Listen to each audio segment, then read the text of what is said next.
Hello. So I wanted to talk about Scotland's new hate crime bill.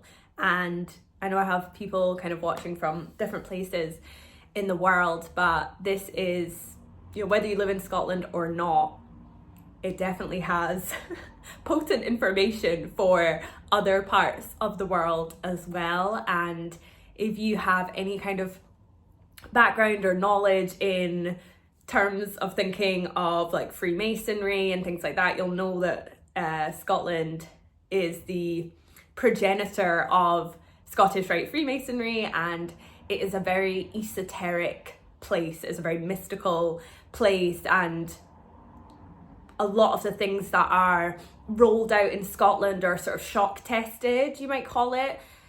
There's a really great book called Silent Weapons for Quiet Wars, and it talks all about shock testing. It talks all about the ways in which they put the prices of gas up and then watch the sort of correlation between people going to watch horror films or buying more alcohol, or we are constantly being played with, okay? And so it's important to kind of, with what I'm saying, it's very much coming through that lens of like, what we are experiencing in Scotland right now with the new hate crime bill is a form of shock testing.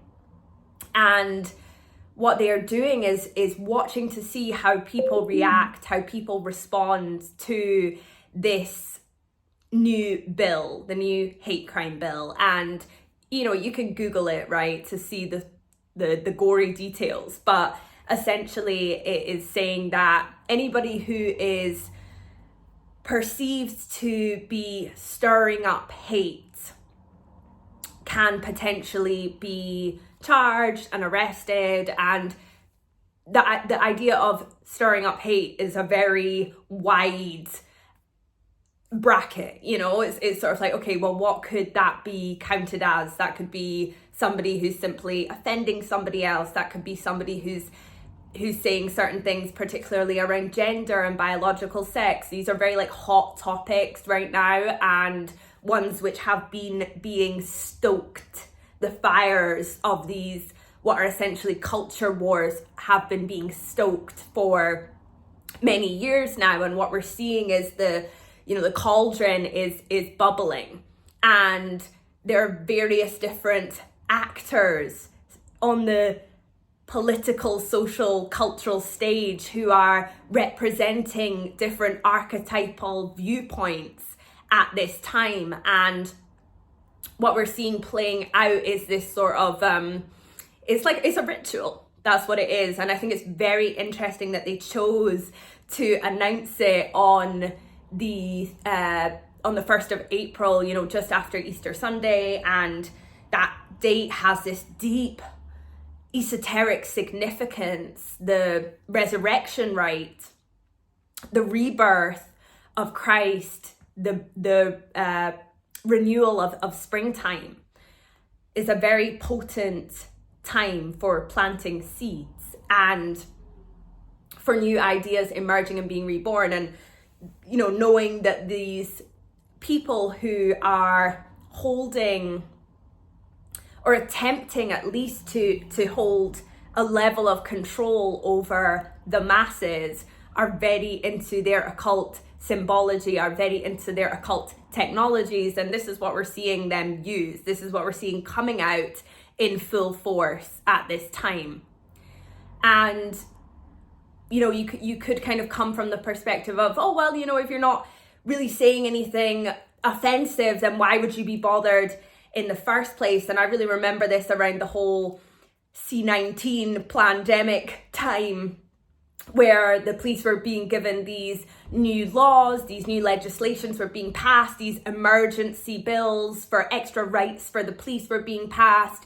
And it was this whole kind of thing of and it was around information gathering, data collection, and it was the sort of narrative around it was, especially coming from a lot of the left wing, who are supposed to be the defenders of freedom, defenders of civil liberties and social freedoms. Obviously they are not, but en masse generally they are not. But it was this notion of well, you know, if you're not doing anything wrong, then why would you mind what the police are, if the police have extra powers to look into your location, etc., etc. And obviously there are a number of issues that are wrong with that and that can be challenged around that. And this time that we are living in, we are seeing such a huge disparity. You know, so many people are talking about this timeline shift, and this is something I see over and over and over, is this gap widening between people who want to live sovereignly, who want to align with that frequency, that energy of sovereignty, who want to uncover that and live that and breathe that within themselves, and people who want to remain in those power over power grid systems, either wanting to have power over other people or wanting to be dominated, essentially, who want to look for Big Brother to tell them what to do, and, you know, have those deep unresolved inner child issues and want to look to a higher power to tell them what is right and what is wrong, and, you know, how to fold their laundry, etc. And so in this time where energetically there is this huge shift in the Earth's grid systems, it's like everything we are experiencing right now is offering us an opportunity to step into that sovereignty. And so what we are experiencing, contrastingly, is the opposite of that, is the antithesis to that, which is trying to prevent us from stepping into that. And part of the reason I wanted to make this video is because there's so much information out there. It's like the main people who are sort of contesting this bill and who are against it are people who are on the right, on the right wing, the alternative right, or, you know, on the conservative leaning side of things. And they're also a parody of themselves right now. You know, it's very much people who are also still leaning into those same grid systems, but just kind of from the other direction. So they're both holding them in place right now. And I really wanted to share this as a sort of message of, like, you know, and I'm sure most people that probably engage with my stuff anyway probably feel this way anyway, but, you know, from a place of, like, we're not trying to hold these same grid systems in place. We're coming from a place of sovereignty, of going, actually, we do not adhere to the legislative laws. We do not consent to being under the authority of a legislative body. We are choosing to adhere to our own self-governance, and we are choosing to adhere to the natural law, to the law of the land, which says, okay, I'm not going to harm another person, I'm not going to harm anyone else's property. You know, those are the most natural laws of Earth, right? And then you can also branch out into the universal laws, the laws of cause and effect, and, you know, the hermetic principles of things, which are just kind of woven into the tapestries of life anyway. But in terms of what we create on Earth, you know, it really is that simple of, like, I'm not going to harm you, don't harm me, and I'm not going to touch your stuff, don't touch my stuff. You know, that's really how simply it could be. And there have been other times where it has been in various communities and various things like that. But this is what those who are holding that frequency of sovereignty are really being asked to step into more. And this isn't about trying to make other people wrong and trying to make other people right. It's simply about going, I don't adhere, I don't consent to that kind of governance. I don't consent to my language being policed in that way. And there are very steady steps, very well documented steps towards fascism, towards governments having complete and utter control over the people. And it very much is, someone's shouting outside. It very much is, like, cemented, or, you know, the sort of fundamental basis of it is that you have to watch what you say. And this is something that we are very much living in the times of is this fear that has been put onto people around, I can't say this or I can't say that, and I'm worried I'm going to offend. Now, as well, where a lot of the right-wing kind of arguments talk about this, are like, oh, used to be able to say this and now I can't say this anymore. And it's sort of like, well, if your language was like massively offensive, racist kind of language, then yeah, it's really good to like reflect on that and think about, you know, for me growing up in Scotland, I used to hear racist language all the time, constantly, either directed at me, directed at the people who owned the corner shop, directed at people who own the Chinese. You know, there's an element of that which is like not beneficial to living in a cohesive and, you know, a society which is really based on the foundations of like love and care, you know? And I know we're maybe a long way from that, right? But, you know, in terms of like how we want to live, how we want to speak about other people, maybe that isn't like what we want to be doing, is like referring to people as the other in that sense, right?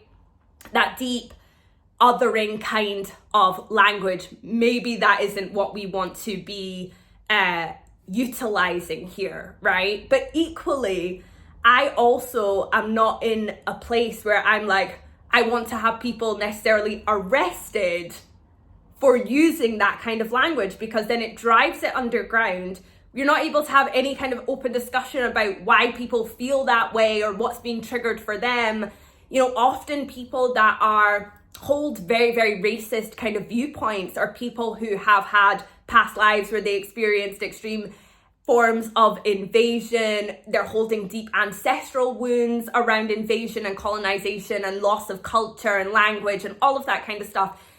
And I understand this is a very multidimensional perspective to hold, which a lot of people, you know, are not going to fully be able to grasp or desire to grasp, right? But this is the sort of, what I feel anyway, is the sort of more sovereign, multidimensional perspective that we're being invited to have when we're trying to understand people and the different ways that we all operate and the different ways that we all are ultimately seeking to understand each other, and the ways that we are all ultimately seeking a form of love and care and affection towards one another. And so I can see how that kind of language maybe isn't useful, right? But I can also see how other forms of language, like gender-specific language, is really useful for understanding society. And this is the way that, you know, ultimately there are two genders. There are two forms which are born and which create other human beings. And that's actually quite useful. That's actually quite helpful. And this is something I've been writing about extensively that I'm going to be sharing more on in future. But there are certain ways in which that, particularly that left-wing ideological stance, is being weaponized, and is being weaponized particularly against women, is being weaponized against birthing rights, around the specific rights that women hold, right? And which women have fought for a really long time to have, as we have been slowly exiting a patriarchal epoch or a patriarchal age. And so there's a lot of different things that we have to take into account when we're trying to understand why we use certain language and why some language might be helpful or more helpful than others. But the banning of certain forms of language is never going to be helpful, and is always going to be indicative in some way of certain types of fascism. Because it's never going to be fair to like tell someone what they can and cannot say. That's just very, very basic, you know? And so when we're trying to understand this from a fair and, you know, an equal perspective where everybody is going to be heard, policing it, calling it hate crimes, trying to drive everything underground, it is not going to be beneficial. And also what we can see happening is these two sides around this creating what we might call like problem, reaction, solution. And so people are feeling like, oh, I can't say this anymore. Well, now I'm going to go even deeper into my right-wing, intelligence, service controlled, Tommy Robinson, EDL, SDL groups, you know, which are, have always been backed by intelligence agencies. Do any kind of research on Tommy Robinson, who's one of the biggest kind of right-wing, alternative right political pundits out there, who holds views which some people might call anti-Islamophobic, might call them Islamophobic or racist or whatever you want to call them, right? Holds all of these views which are very archetypally working class, which are very archetypally for people who feel that they are losing their own rights in their own country, right? And probably have those kind of Akashic wounds that I was talking about earlier. It's very easy to stoke those fires because they know where those wounds are coming from. And when we're talking about the other side of that, which is the whole transgender kind of debate, most people that want to identify out of the gender spectrum are people that are holding deep past life wounds as well, which I could talk about at length, okay? Are holding deep, deep past life wounding from Lemuria, from Atlantis, that they have not reconciled with. And so what is happening here is this huge fire, energetic fire is being stoked. The grids in the 4D system are just being jabbed by the devil's fork, you know, and they are just battling against each other. And this is where the whole left wing, right wing thing is, quite frankly, ridiculous at this point, and is so regressive, you know, and these people are just being funneled in one direction, these other people are just being funneled in another, and it really serves energetically to create this huge divide between us as humanity. And we have to be able to draw it back. We have to be able to look at it from an intergenerational, multidimensional, healing, holistic perspective of, where are my wounds? Why is it that I don't want to identify with my body? Why is it that I want to project this person who has a different color of skin from me? Why do I want to project them as the enemy? Why do, you know, all these little fundamental things which are holding all of this stuff together? We know, where is it coming from? It all comes from the wounds of the self, and the wounds of the self are the wounds of the ancestors, are the wounds of past lives, are the mirrored fractal wounds that everybody is holding on some level. And it is our responsibility. It is our sovereign choice and alchemical divine right to transmute these. But we have to choose to do it. Can't have somebody else do it for us. So I think that's basically what I wanted to say. So yeah, it comes back to that same old thing of like unplugging from the collective grids, calling all of your energy back to you. Where are you getting pulled into these certain arguments? Where are you getting pulled into fantasy and delusion around these certain political, ideological talking points? And it's so interesting as well. All of it takes place in the mind. All of it takes place in the mental realms. If you can get people to do mental gymnastics about the basic fundamentals of their reality, you have them controlled. You have them under the thumb, and it's so easy then to get caught up in other mental, emotional traps, you know? And it's so often people that are like well-meaning, so often people that are just well-meaning, you know. Ultimately, we all want love. We all want to connect with each other on some level, and they play on this. They play on our areas where we feel like we don't hold power. They prey on the areas where we feel like we are victimized, and they give us the narratives and they watch us run with them. So yeah, so this is my little transmission on Scotland's hate crime bill. Thank you for listening. Goodbye.